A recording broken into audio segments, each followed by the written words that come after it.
Bonjour à tous les amis, j'espère que vous allez bien. Aujourd'hui, je vous propose de faire un bilan complet de la situation actuelle sur le marché des cryptos. On va d'abord commencer par les tensions qui sont encore présentes sur le marché, mais où on voit que, de manière générale et globale, ça commence tout doucement à s'améliorer. On va également parler du statut des whales versus les investisseurs retail, c'est-à-dire vous et moi, le petit plancton versus ces énormes baleines. Ensuite, on verra en détail la reprise et le regain d'intérêt pour les investisseurs auprès du Bitcoin, mais également de la transition de la phase de distribution vers la fameuse phase d'accumulation, où justement il est intéressant pour les whales de venir regarnir leur portefeuille de crypto-monnaies. Ensuite, on passera par la phase de pricing qui est en train d'être imposée par les whales au niveau du marché. Et on terminera par cette globalement très bonne nouvelle avec les USA qui parlent d'atteindre leurs objectifs d'ici la fin du mois d'août de cette année et le fait que notre bon Donald Trump souhaite faire des États-Unis une fameuse crypto-nation. Je vous propose donc de voir tout cela en détail, alors c'est parti!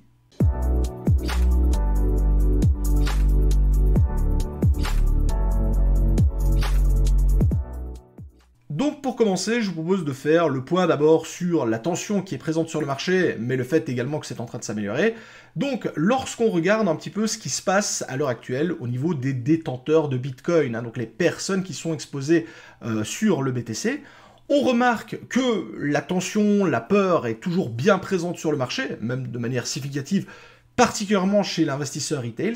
mais en globalité, il y a seulement 24% des adresses qui détiennent du Bitcoin qui sont actuellement en perte, ce qui fait un gros quart des investisseurs au niveau de ces positions qui peuvent être en perte sur leur investissement de départ. Alors dit comme ça, c'est vrai que se dire que 25% des investisseurs sont en perte uniquement sur la partie Bitcoin, ça peut effectivement se permettre de se remettre en question. Sauf que il y a beaucoup de personnes qui, à l'heure actuelle, parlent effectivement que le marché aurait totalement basculé en bear market, que ce serait la fin, le début de la correction et que tout le marché va s'effondrer. Sauf que quand justement on se situe dans ce cas bien précis, donc on se retrouve avec une grande partie quand même des adresses qui détiennent du Bitcoin qui sont actuellement positifs,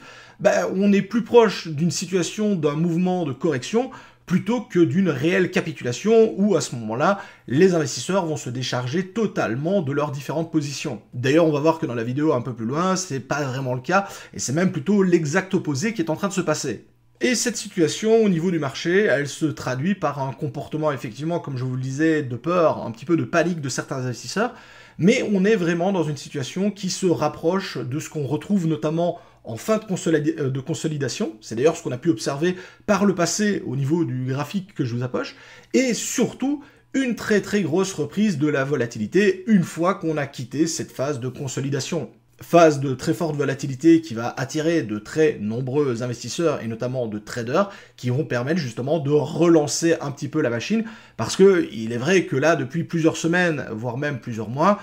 c'est un petit peu mort ce qui se passe au niveau du marché. On oscille entre deux zones, royalement entre 70 000 et 90 000, donc 70 000 et 90 000 dollars. Et à partir de là, le Bitcoin, il range très longuement dans cette part, ce qui fait qu'on a perdu vraiment un attrait de très nombreux investisseurs, et ce qui fait penser d'ailleurs à certaines personnes que, effectivement, le fait de range ici va provoquer un désintérêt massif des investisseurs auprès de la crypto-monnaie, et donc s'il y a un désintérêt, on pourrait effectivement basculer dans une phase de bear market. Mais encore une fois, c'est absolument pas le cas à l'heure actuelle. On est donc ici dans une très grosse phase d'indécision, vous l'avez vu, pour un rien on peut monter, comme pour un rien on peut descendre, en fonction également de ce qui va être annoncé au niveau de la macroéconomie. Je veux bien entendu parler des fameux droits de douane, de la guerre en Ukraine, etc.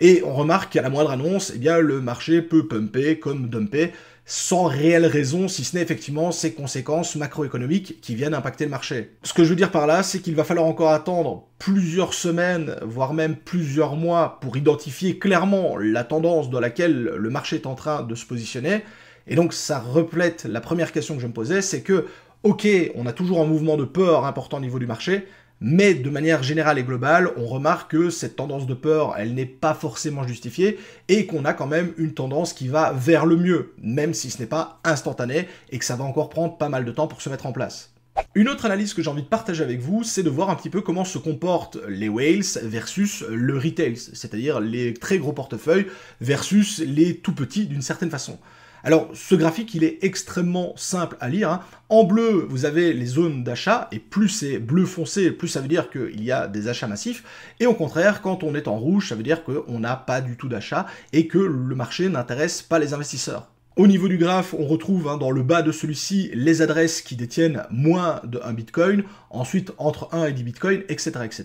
Et on va jusqu'aux adresses qui détiennent plus de 10 BTC, de 10 000 BTC dans leur portefeuille. Ce sont ici justement ces fameuses whales. Et on remarque, et c'est là que c'est très intéressant, c'est que lorsqu'on a eu vraiment la montée du prix au niveau du Bitcoin, lorsque celui-ci a atteint pour la première fois les 100 000 $, on avait généralement les très petites adresses qui ont commencé à acheter massivement du Bitcoin, même d'ailleurs de grosses adresses, on voit que les 1000, 10 000 Bitcoin étaient également en train d'acheter, mais les très grosses whales, elles avaient déjà acheté il y a un sacré bon bout de temps, c'est-à-dire pratiquement au mois de juillet, au mois d'août 2024, alors que là, elles ont tout simplement constaté que le marché effectivement était sur une trend relativement haussière, une toute petite phase d'achat ici, mais absolument rien de comparable par rapport à ce qu'on peut retrouver au niveau des adresses qui détiennent moins de Bitcoin. Et c'est là que c'est très intéressant, parce que par la suite, effectivement, on voit qu'avec le prix du Bitcoin qui stagne aux alentours des 100 000 $ et qui a même baissé, là, on a eu plus du tout d'achat de la part, que ce soit des très grosses whales comme des tout petits investisseurs, forcément ceux-ci sont déjà positionnés, mais depuis quelques semaines, on remarque que de nouveau, les très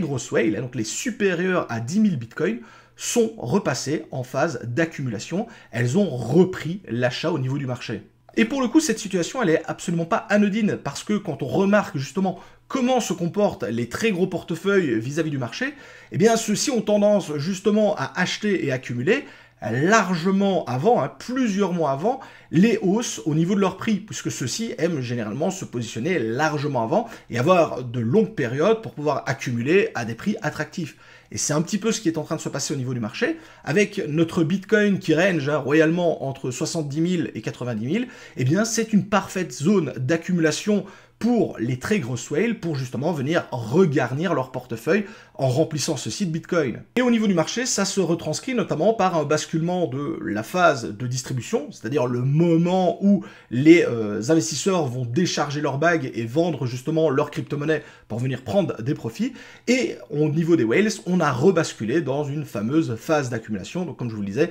la zone qui est très intéressante pour venir accumuler du Bitcoin. Et encore une fois, ici, c'est un point très intéressant parce qu'on remarque que les très gros portefeuilles ne vont, pour le coup, pas du tout se comporter de la même manière que les plus petits portefeuilles, et ceux-ci, généralement, ont plutôt tendance à, d'une certaine façon, sentir le marché. Parce que, effectivement, si demain, le marché du Bitcoin devait s'écrouler complètement, emmenant avec lui toutes les altcoins, etc.,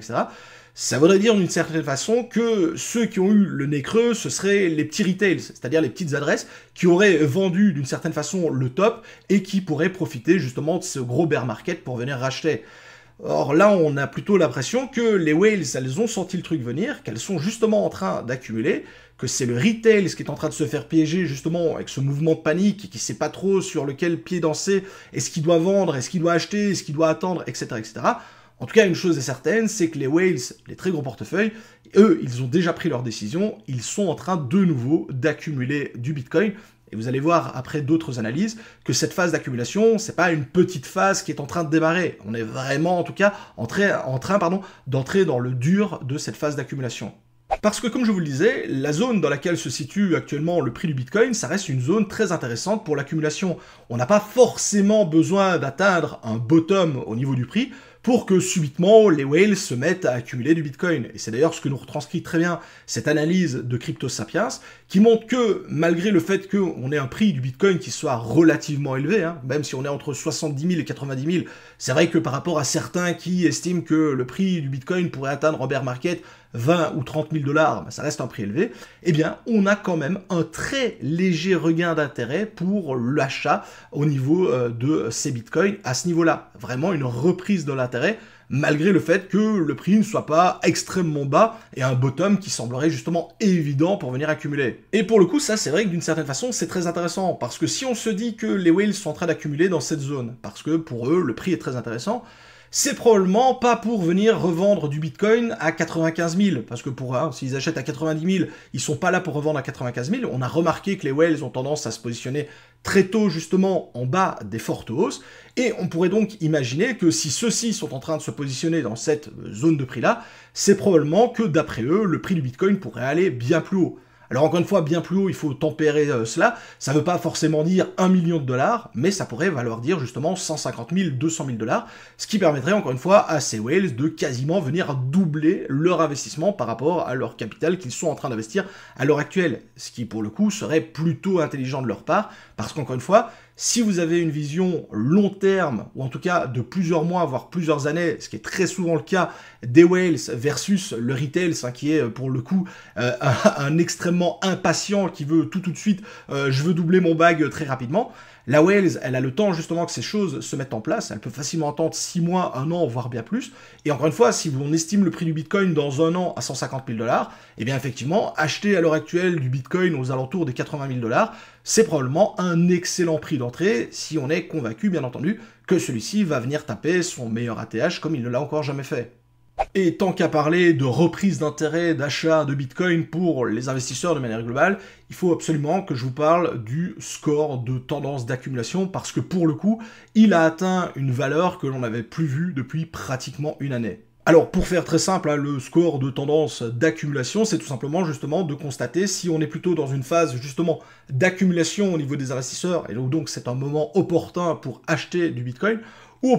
au contraire, si on est plutôt dans une phase de distribution, c'est-à-dire un moment qui est plutôt favorable justement pour se décharger de son bag et donc vendre ses bitcoins. Actuellement, cette analyse nous donne un score de 0,34, alors dit comme ça va probablement pas vous parler, mais pour le coup, c'est le plus haut score que l'on ait eu depuis le début de l'année. On n'a jamais eu autant de personnes, et en tout cas de gros investisseurs qui sont en train d'accumuler, que à l'heure actuelle, au moment où je tourne cette vidéo. Et pour le coup, ce score de tendance d'accumulation, eh bien, ça vient d'une certaine façon consolider et renforcer les différents points que j'ai abordés avec vous juste avant, avec le fait justement qu'on a une reprise de l'intérêt vers l'accumulation, plutôt encore une fois que vers une phase de distribution et donc de vente massive. Et c'est pour moi ça qui est très important, c'est que de manière globale, en tout cas avec les analyses que je vous ai partagées, on remarque que, encore une fois, la tendance n'est pas clairement dessinée, mais on a pas mal de choses qui sont en train de se mettre en place, surtout, il faut bien le dire, au niveau des gros portefeuilles qui ont des visions à plus ou moins moyen-long terme, et que pour eux, la situation actuelle est une excellente opportunité pour venir justement renforcer des bagues et venir acheter un peu plus de Bitcoin à un prix avantageux. Et d'ailleurs, tout cela, ça se reflète très bien au niveau de l'analyse, avec le score qui, on le voit, est vers une couleur rouge-orange. Je ne sais pas si ça rend extrêmement bien à l'image, mais en tout cas, plus vous avez une couleur foncée, plus ça veut dire que le score d'accumulation est élevé. Et si le score d'accumulation est élevé, eh bien on remarque que cette phase justement d'accumulation, on la retrouve justement par rapport au début de l'année où le Bitcoin était justement en train de flirter avec les 100 000 dollars et où on était très nombreux à imaginer qu'on allait aller bien plus haut par la suite. Et on voit également que là, il y avait également énormément d'accumulation de la part des whales. On est exactement dans la même situation à ce moment-ci.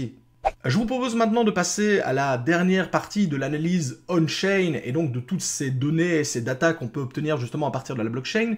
Depuis le début de cette vidéo, je vous parle des énormes whales, c'est-à-dire des portefeuilles qui détiennent plus de 10 000 bitcoins. Et bien, pour cette analyse, je vous propose qu'on se recentre sur non plus les énormes portefeuilles, on va quand même rester sur des gros portefeuilles, soyez d'accord. On va se centrer et analyser un petit peu ce qui se passe au niveau des adresses qui détiennent entre 1000 et 10 000 bitcoins. Donc on voit, ça reste quand même des whales, mais on n'est plus vraiment sur les top portefeuilles. Eh bien, ce qui est très intéressant à ce niveau-là, c'est qu'il n'y a jamais eu autant d'adresses qui détiennent justement entre 1000 et 10 000 bitcoins par rapport à ce que l'on a à l'heure actuelle. En réalité, pour le moment, c'est vraiment cette catégorie, on va dire, de baleines qui est en train d'accumuler le plus, notamment probablement des petites baleines qui sont en train de renforcer leur position et qui pourraient d'une certaine façon basculer par la suite dans la fameuse catégorie des plus de 10 000 bitcoins. Et notamment depuis le 5 mars, c'est une accélération de l'accumulation principalement au niveau de ce groupe.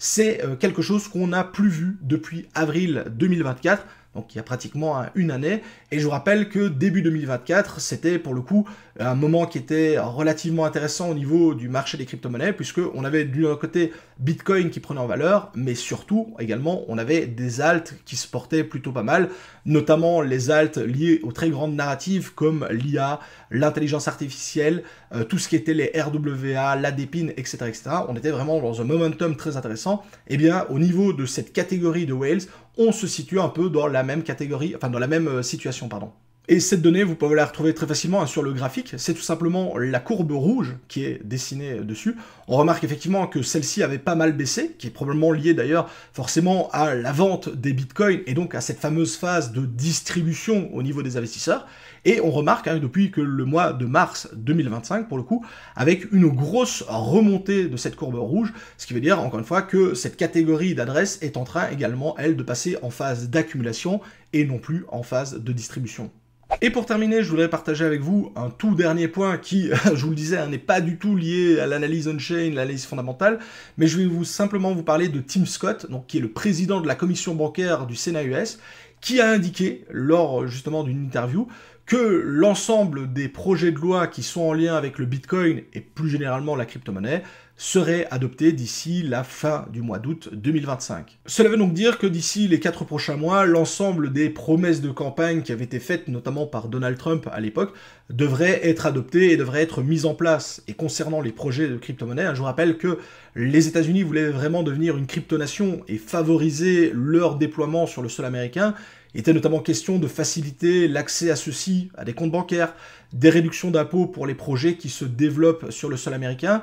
Et accessoirement, il y a effectivement cette fameuse réserve fédérale qui doit être mise en place. On avait d'abord au début parlé de Bitcoin, ensuite on a parlé également de XRP, de Solana, de Cardano qui seraient ajoutés à cette longue liste. Et d'ailleurs, Donald Trump avait indiqué que ça c'était seulement les premières crypto-monnaies, celles qu'il connaissait, mais que la plupart des crypto-monnaies qui sont dites Made in America, donc qui sont fabriquées sur le sol américain, pouvaient prétendre justement à être intégrés à cette réserve stratégique, cette réserve fédérale. Parce que ça, c'est clairement la plus grosse promesse de campagne que Donald Trump ait pu faire. C'est vraiment cette volonté de faire des États-Unis une entité souveraine au niveau de la crypto-monnaie, d'en faire d'une certaine façon un hub qui pourrait justement permettre à des projets de se lancer, de se développer, etc. etc. et d'une certaine façon en installant un terreau fertile, pas trop comment je pourrais le dire autrement, pour favoriser le développement de ces projets. Et encore une fois, ce genre d'annonce, même si c'est pas pour demain, on voit qu'il y a encore largement plus de 4 mois devant nous, eh bien ça devrait permettre encore une fois de mettre les choses en place et de permettre d'avoir une base solide pour pouvoir ensuite construire dessus et ainsi atteindre de nouveaux sommets dans les mois qui suivent.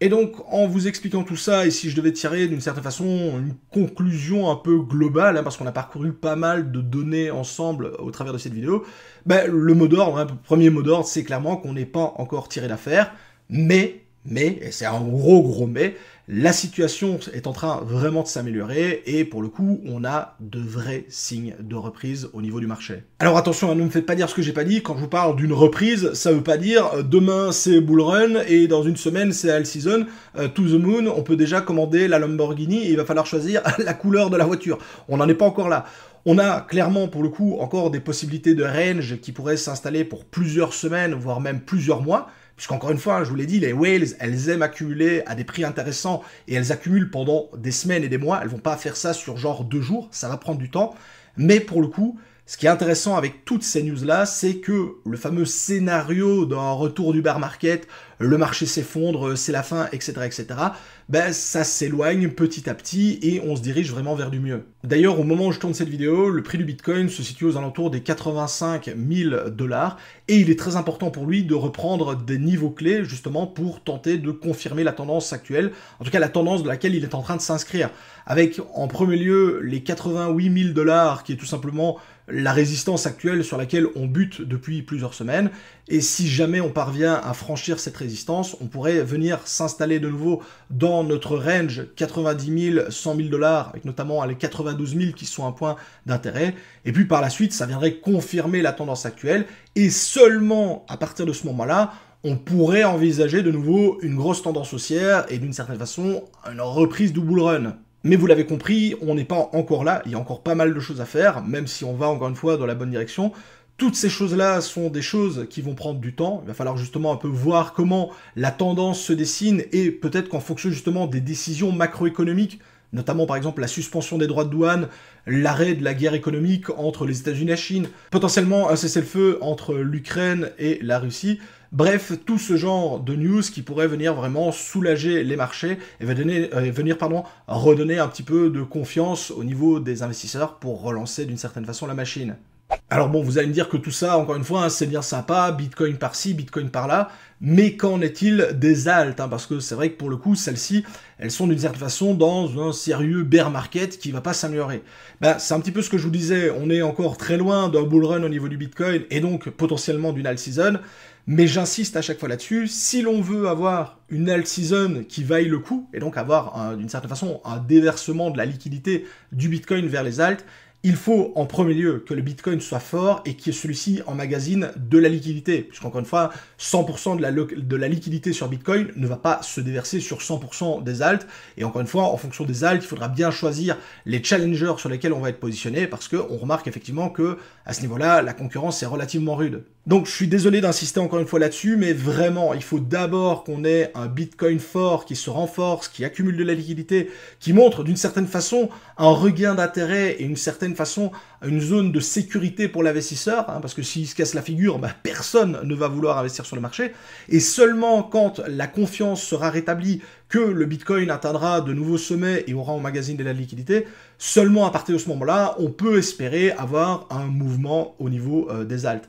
Donc d'une certaine façon, parce que si je suis en train de vous dire que le Bitcoin va encore mettre des semaines, voire des mois à se positionner pour justement tenter de rentrer dans cette tendance haussière, hein, j'ai pas encore parlé de bull run, et puis seulement après tous ces mois d'accumulation, on bascule encore une fois dans la phase bull run, la phase parabolique au niveau du Bitcoin, eh bien vous comprenez bien qu'au niveau des alts, ça va prendre quand même encore pas mal de temps, et effectivement au niveau des analystes et de ceux qui essaye de timer le moment où on pourrait avoir l'alt season, et là je parle pas de moi, parce que pour le coup, je n'ai absolument aucune idée de quand ça pourrait se produire, tout simplement parce que c'est totalement dépendant du mouvement du Bitcoin, et moi je préfère d'abord suivre Bitcoin avant de me dire, tiens, est-ce que les alts pourraient atteindre telle ou telle valeur? Eh bien, en tout cas, au niveau des personnes qui se mouillent et qui veulent analyser un peu les choses, on parle effectivement d'une reprise de la possibilité d'une alt season pour la fin d'année 2025, ce qui nous ferait un gros décalage de 6 mois au niveau du cycle par rapport au cycle précédent. Et là, c'est vrai que pour le coup, là, ce serait l'occasion de dire, bah là, le cycle est un peu différent et c'est un peu du jamais vu. Maintenant, ce qui se passe au niveau des droits de douane, c'est aussi du jamais vu. Personne ne s'attendait non plus à une guerre économique comme c'est en train de se produire entre les USA et le reste du monde. Donc voilà un peu tout ce que j'avais à dire au niveau de mon ressenti vis-à-vis du marché et vis-à-vis de l'analyse on-chain que l'on peut en faire. J'ai réellement cette impression que, d'une certaine façon, on est tiré d'affaire, mais qu'il faudra encore se montrer patient d'une certaine façon. Mais ça, bien entendu, c'est mon interprétation de l'analyse on-chain des données que je vous ai partagées. Si de votre côté, vous êtes convaincu que le marché va basculer en bear market ou autre, n'hésitez pas à me partager justement vos analyses, vos avis sur la situation actuelle. Qu'est-ce qui pourrait se passer dans les prochaines semaines, les prochains mois, les tendances, les retournements, etc. etc. Je compte sur vous, hein, l'espace commentaire est fait pour ça. En attendant, je vous souhaite à tous d'excellents investissements, malgré le fait que cette phase de marché ne soit absolument pas très sympa à traverser. C'était M. TK. Ciao les crypto-fans.